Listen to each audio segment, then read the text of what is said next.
Jangan lupa untuk subscribe YouTube channel Metro TV News dan nyalakan notifikasinya. Pemirsa, tingginya minat masyarakat untuk menjadi PNS seringkali dimanfaatkan sejumlah oknum untuk melakukan penipuan ataupun kecurangan. Apa saja modus yang biasanya dilakukan para oknum dan apa antisipasi yang bisa dilakukan agar masyarakat tidak menjadi korban? Kita akan membahasnya bersama Kepala Pusat Pengembangan Sistem Seleksi BKN, Muhammad Ridwan. Selamat siang, Pak Ridwan.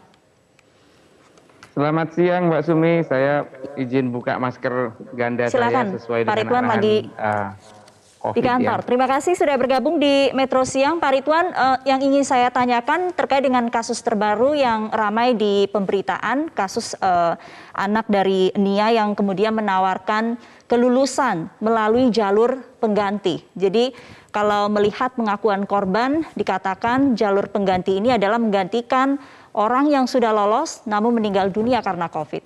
Apakah memang betul ada jalur pengganti? Saya pastikan Mbak Sumi bahwa tidak ada jalur pengganti seperti itu karena nomor induk kepegawaian yang kami terbitkan itu untuk orang itu. Whatsoever nggak akan bisa pernah diganti. Dan penggantiannya pun melalui mekanisme-mekanisme yang sudah diatur. Misalnya ranking 2-nya, ranking 3-nya. Tetapi tidak selalu begitu. Jadi manakala NIP-nya memang sudah tidak bisa dipakai lagi karena orang itu meninggal, orang itu mengundurkan diri, banyak kasus begitu.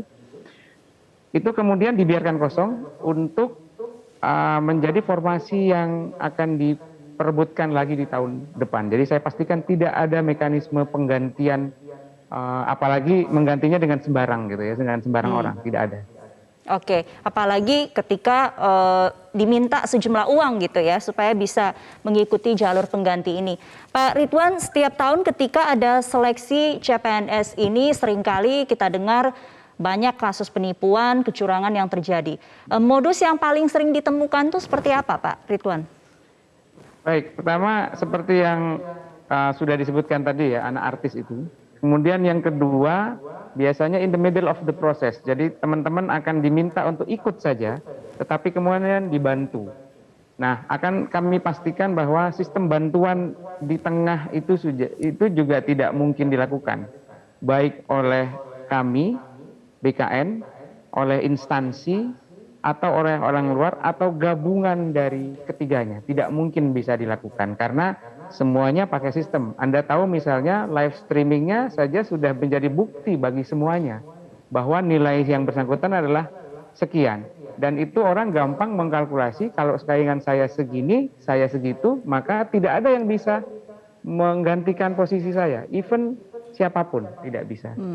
Nah, Baik. itu yang kemudian ditambah lagi sekarang kami terbitkan sertifikat BKN yang bisa diunduh pada H+1. Jadi sudah ada nilai yang langsung masuk di PC-nya peserta pada akhir sesi, ada live streaming YouTube, ada juga sertifikat CAT yang kami berikan kepada peserta. Tiga-tiganya pasti konsisten, tiga-tiganya memakai cara yang berbeda. Nah, konsistensi inilah yang kemudian tidak memungkinkan untuk dilakukan perubahan apapun di tengah jalan. Baik, artinya seluruh proses ini sampai kemudian hasilnya diumumkan tidak mungkin disampaikan secara individu ya, Pak Ridwan? Betul. Dan itu disampaikannya kepada instansi secara sistem, kemudian instansi yang punya kewajiban untuk mengumumkan per peserta. Nah, nanti setelah seleksi kompetensi dasar, kami ada kegiatan yang kami sebut namanya rekonsiliasi data antara kami, BKN, dengan instansi untuk mencocokkan. Benar Ridwan nomor 1, benar Sumi nomor 2, dan yang lain-lain. Dan tidak akan berubah.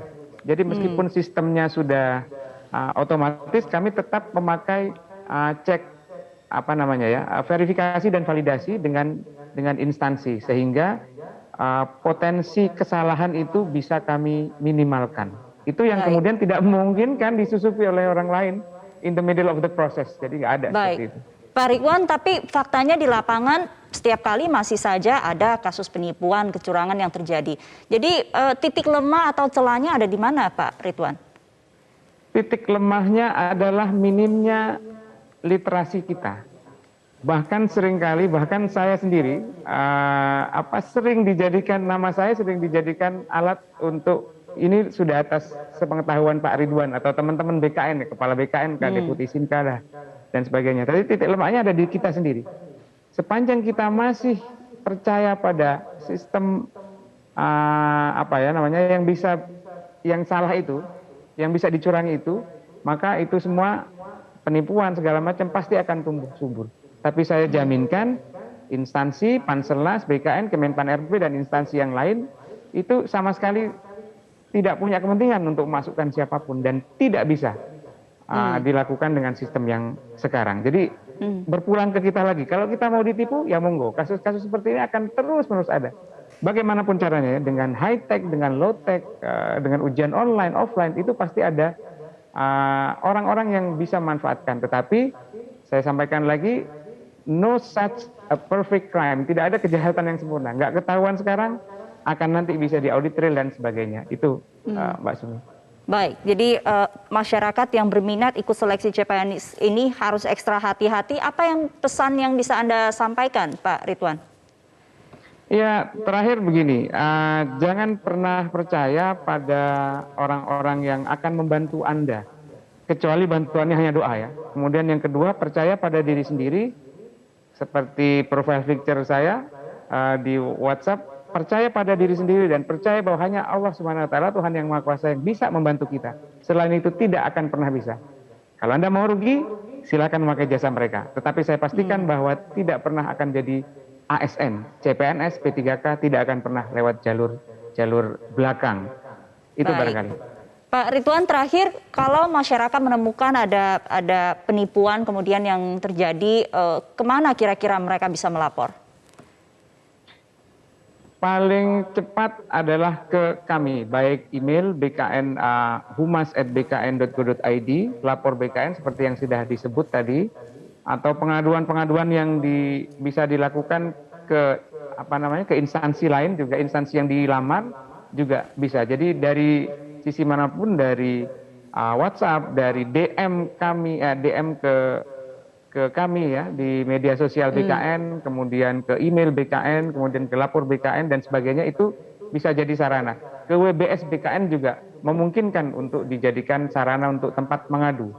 Asal buktinya harus jelas, jangan hanya mengadu tapi kemudian minim bukti. Beberapa sudah masuk ke kami, beberapa sudah akan kami proses. Jadi saya ingin ingatkan, sebentar lagi ada beberapa peserta yang akan didiskualifikasi karena bukti-bukti sudah menunjukkan bahwa mereka curang. Dalam kaitan ini bisa curang dalam arti minta bantuan orang lain atau mengkompromis sistem yang ada. Baik, jadi jangan mencoba-coba seperti itu ya Pak Ridwan. Terima kasih Kepala Pusat Pengembangan Sistem Seleksi BKM Muhammad Ridwan untuk waktunya di Metro Siang.